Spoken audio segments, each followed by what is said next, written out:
It is better to be feared than loved if you cannot be both. Niccolò Machiavelli. You have confused desperation with passion, confusion with depth, noise with power. The world has taught you that intensity means importance, that reaction proves engagement, that showing your hand demonstrates authenticity. These are the lies that keep weak men weak. Your weakness begins with your need to be understood. Your desperation to explain yourself, to justify your actions, to make others see your worth. You scatter your energy like loose change, hoping someone will find value in the mess. But power does not explain itself. Power simply exists, unmoved by the opinions of those too small to understand it. The chaos around you feeds on your reactions. Every time you flinch, every time you respond to provocation, every time you chase what pulls away from you, you hand over your sovereignty. You become predictable. And what is predictable can be controlled, manipulated, discarded when convenient. Look at how you move through the world, checking faces for approval, measuring your words against others' comfort, adjusting your presence to fit their expectations. This is not authenticity. This is performance. And every performance requires an audience, which means you are never truly alone, never truly yourself, never truly free.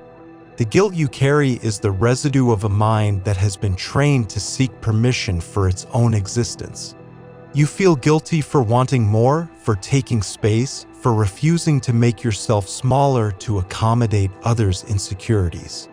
This guilt is poison. It clouds your judgment and weakens your resolve. A man who feels guilty for his own strength will never use it effectively. You apologize before you speak. You laugh when nothing is funny. You agree when you disagree. You say yes when you mean no.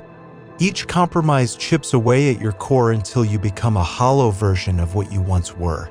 The world does not respect what it can easily bend. The shame that haunts you comes from comparing your private struggles to others' public performances. You see their masks and assume they represent reality.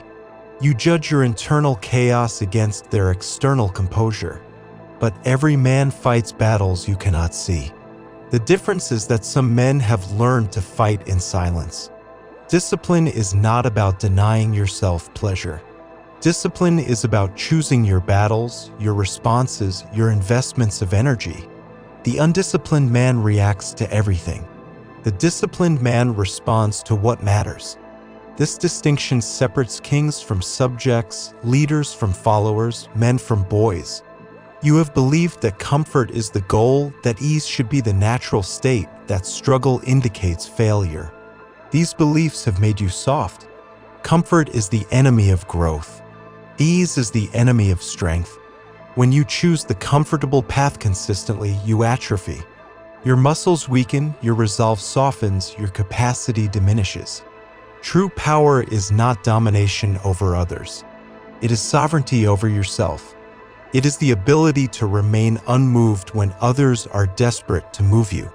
It is the capacity to watch chaos unfold without being drawn into it.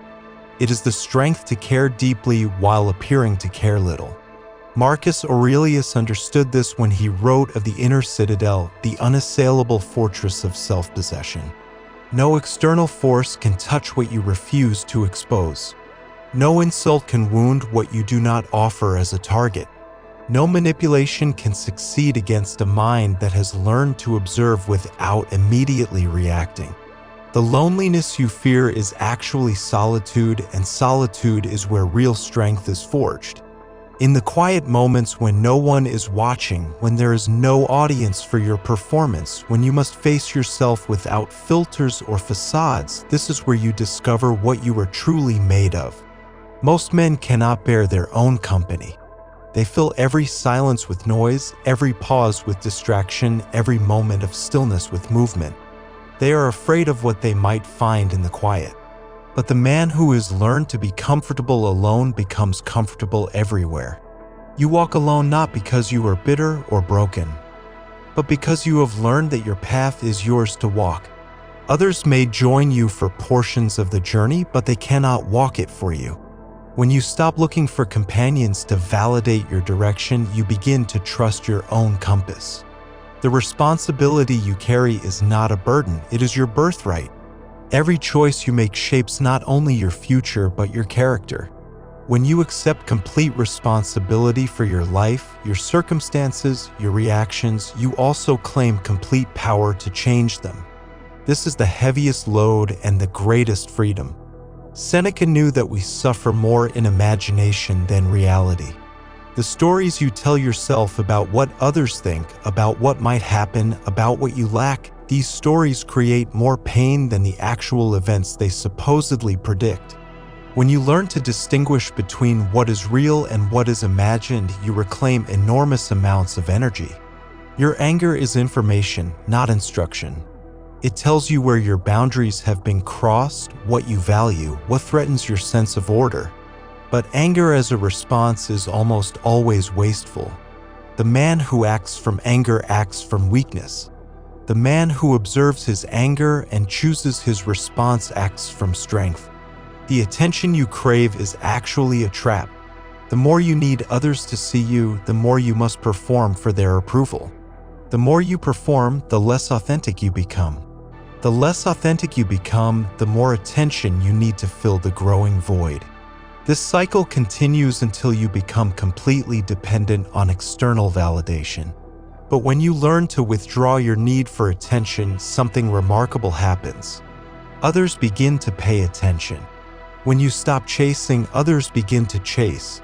When you stop explaining yourself, others become curious about your thoughts. When you stop performing, your natural presence becomes magnetic. This is not manipulation. This is natural law. People are drawn to what they cannot easily possess, understand, or predict. When you become unpredictable through genuine self-possession rather than calculated games, you develop an irresistible gravity. The silence you fear is actually your most potent weapon. In a world where everyone is desperate to be heard, the man who speaks sparingly commands attention when he does speak. His words carry weight because they are rare. His opinions matter because they are measured. His presence is felt because it is not scattered across every trivial moment. Machiavelli taught that the prince must learn to be both fox and lion, cunning when strength alone is insufficient, powerful when cunning is not enough. The nonchalant man embodies both. He is strategic in his restraint, powerful in his composure. He chooses his battles not from weakness, but from wisdom. Every reaction you give away is power you surrender. Every emotional response to provocation is energy that could be invested elsewhere. Every time you feel compelled to defend, explain, or justify yourself, you reveal that others have more control over your internal state than you do. The world will test your composure constantly. People will insult you to see if you break. They will ignore you to see if you chase. They will provoke you to see if you react. These tests never end. But when you consistently pass them, when you remain unmoved by attempts to move you, you develop an unshakable foundation. This foundation cannot be given to you by others, and it cannot be taken away by others. It can only be built through practice, through choosing restraint over reaction, through developing the strength to feel everything while showing nothing that does not serve your purposes. The weakness others show you is not your responsibility to fix. The chaos others create is not your obligation to organize. The emotions others feel are not your duty to manage. When you stop trying to rescue others from themselves, you free enormous energy to invest in your own development. Your past does not define your future unless you allow it to. Every moment offers the opportunity to choose differently, to respond rather than react, to build rather than destroy. The man you were yesterday is not the man you must be today. Growth requires letting go of who you were to become who you could be. The criticism you receive is often projection. People attack in others what they fear in themselves. When someone calls you cold for maintaining boundaries, they reveal their own lack of discipline. When someone calls you arrogant for refusing to diminish yourself, they expose their own insecurity. But not all criticism is projection. Some of it is valuable information. The difference is in the source and the delivery. Criticism from someone you respect, delivered with care rather than malice, deserves consideration. Criticism from those who have demonstrated no investment in your growth can be dismissed without guilt. The comfort zone you inhabit is actually a prison.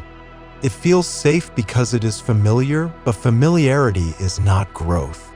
Every time you choose the known over the unknown, the easy over the challenging, the comfortable over the necessary, you reinforce the walls of your own limitation. Breaking free requires deliberate discomfort, choosing the harder conversation, taking the more difficult path, facing the fear you have been avoiding. This is not punishment, this is liberation. On the other side of every comfort zone is the next version of yourself. The energy you waste trying to control others could be invested in controlling yourself. You cannot make others respect you, but you can become respectable. You cannot force others to see your worth, but you can increase your worth. You cannot control their responses, but you can master your own. This mastery is not achieved overnight. It is built through thousands of small choices, daily decisions to act from strength rather than weakness, to respond from wisdom rather than emotion, to move toward your goals rather than away from your fears. The man you are becoming will not recognize the man you are now. He will see clearly what you currently see through the fog of emotion and reaction. He will move with purpose where you now drift with uncertainty. He will command respect where you now beg for approval. This transformation is not guaranteed. It requires sacrifice, discipline, the willingness to be misunderstood while you develop understanding. It requires patience while others seek quick fixes, depth while others remain shallow, strength while others choose comfort. But the alternative is to remain as you are, reactive and dependent, moved by every wind of opinion, shaken by every challenge, diminished by every setback. This is not living, this is surviving. And survival is not enough for a man who was born to thrive. The choice is before you now. You can continue to scatter your energy across every demand for attention, every provocation, every opportunity to prove yourself. Or you can gather that energy, focus it, use it to build something unshakable within yourself. The world needs men who cannot be moved by its chaos, who remain steady when others panic, who provide gravity in a time of weightlessness. But first, you must become that man for yourself. You must develop the inner strength that makes external validation unnecessary.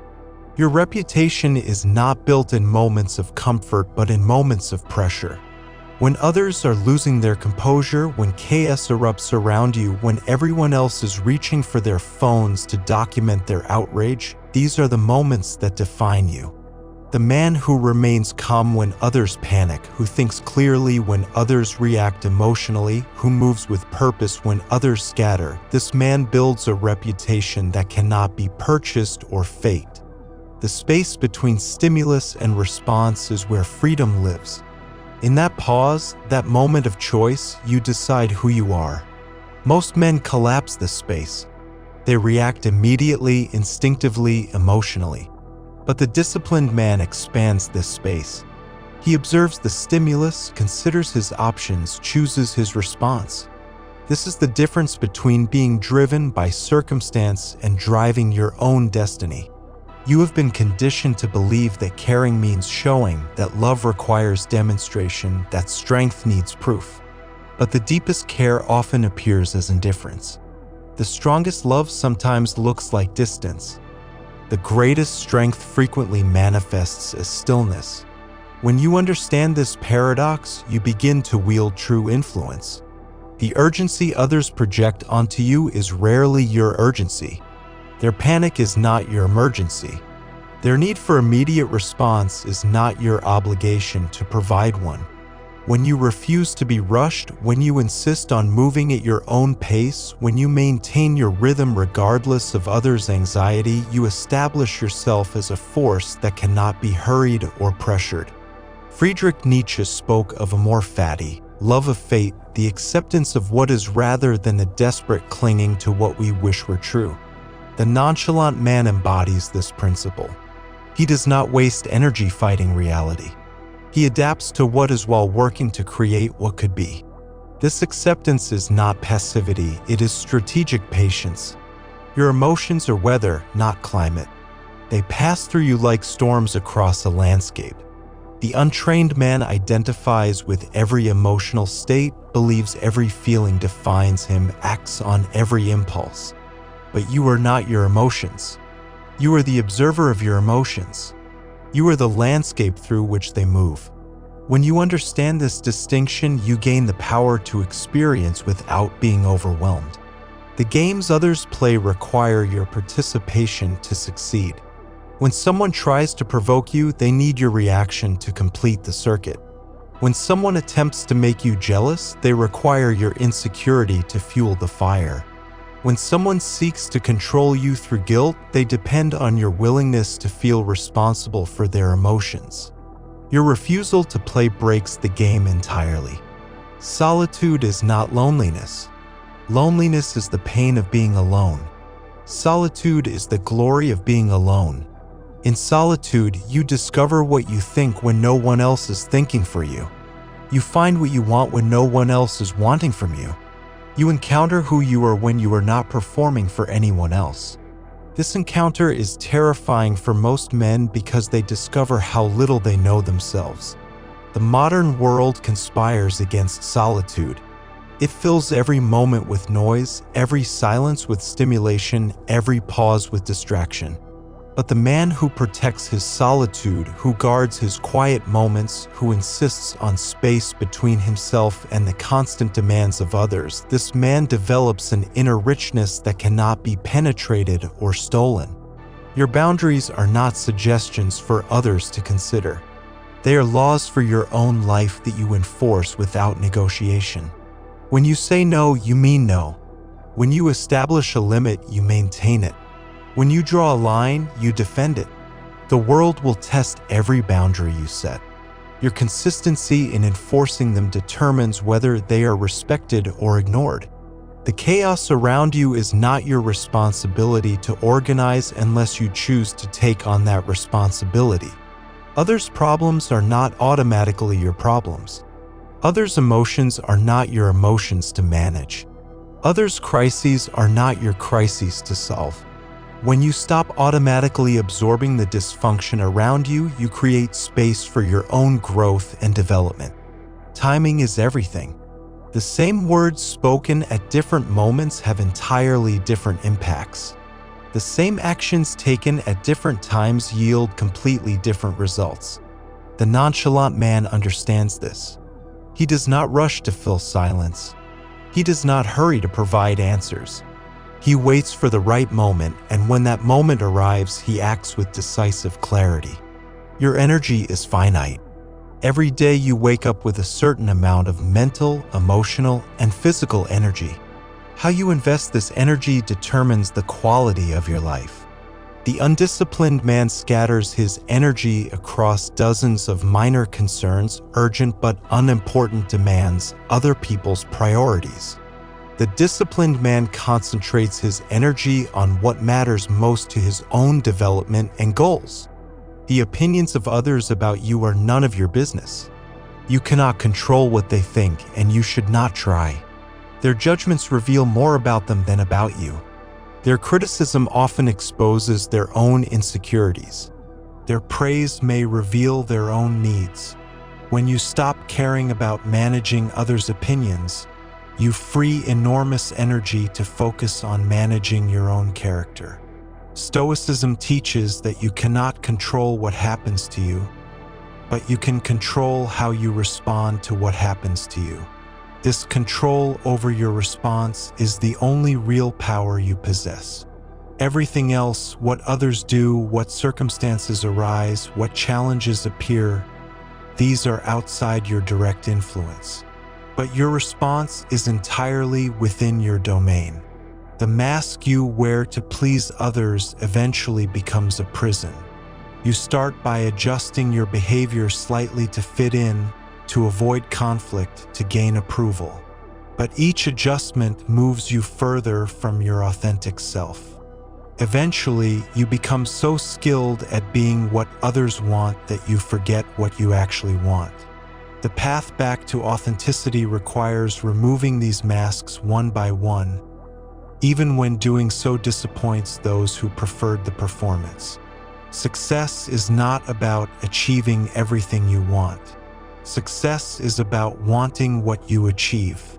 When you develop the discipline to pursue only what truly matters to you, when you learn to ignore the noise of others' expectations and focus on your own values, when you build a life that reflects your deepest priorities rather than your surface desires, this is when you achieve genuine satisfaction.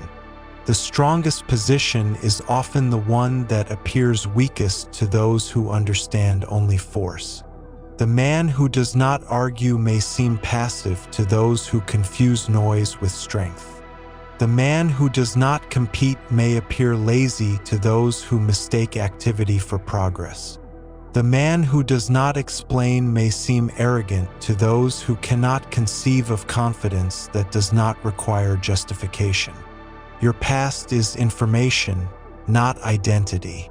What happened to you shapes you but does not define you. What you experienced influences you but does not determine you. What you learned yesterday can be updated today. What you believed last year can be reconsidered now. The man who allows his past to dictate his future remains trapped in patterns that no longer serve him. Freedom is not the ability to do whatever you want. Freedom is the power to choose your constraints. The undisciplined man is enslaved by his impulses, driven by his emotions, controlled by his circumstances. The disciplined man chooses his limitations, selects his obligations, determines his commitments. This chosen constraint creates more freedom than unlimited license ever could. The relationship between effort and outcome is not always direct. Sometimes maximum effort yields minimal results. Sometimes minimal effort yields maximum results. The wise man learns to recognize when to push harder and when to ease off, when to force and when to flow, when to act and when to wait. This wisdom comes only through experience and careful observation of patterns. Your word is your bond, but you must be careful what words you give. Every promise you make is energy you commit to the future. Every agreement you enter limits your options. Every yes you offer requires a corresponding no to something else. The disciplined man makes fewer commitments but honors them completely. His word carries weight because he gives it sparingly and keeps it absolutely. The modern world rewards activity over achievement, busyness over effectiveness, motion over progress. The man who appears to be doing less may actually be accomplishing more. The man who moves slowly and deliberately may reach his destination before the man who runs frantically in circles. Efficiency is not about speed, it is about direction and purpose. You cannot love others more than you love yourself. You cannot give what you do not have. You cannot offer strength from a position of weakness. The man who sacrifices himself for others does not help them. He creates dependency, guilt, and resentment. True service comes from abundance, not sacrifice.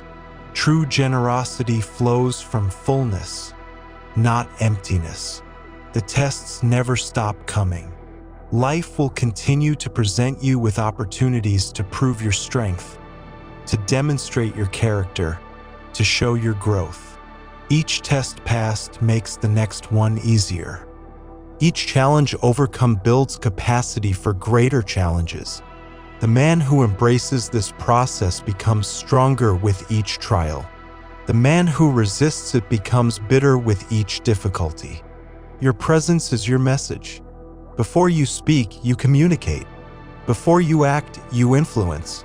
The energy you carry, the composure you maintain, the gravity you embody, these speak louder than any words you might utter. The nonchalant man understands that his mere presence shifts the dynamic of any room he enters. Maturity is not about age. It is about the ability to delay gratification, to think before acting, to consider consequences before making choices. The mature man can want something intensely without chasing it desperately. He can feel emotion deeply without expressing it immediately. He can face uncertainty without demanding immediate answers. The path you walk becomes easier not because the terrain changes, but because you become stronger. The challenges you face become more manageable not because they become smaller, but because you become larger. The obstacles you encounter become less intimidating not because they diminish, but because you grow. This is your path. Not the path others have chosen for you, not the path that looks easiest, but the path that leads to who you were meant to become. It is a path that requires you to walk alone until you are strong enough to walk with others without losing yourself.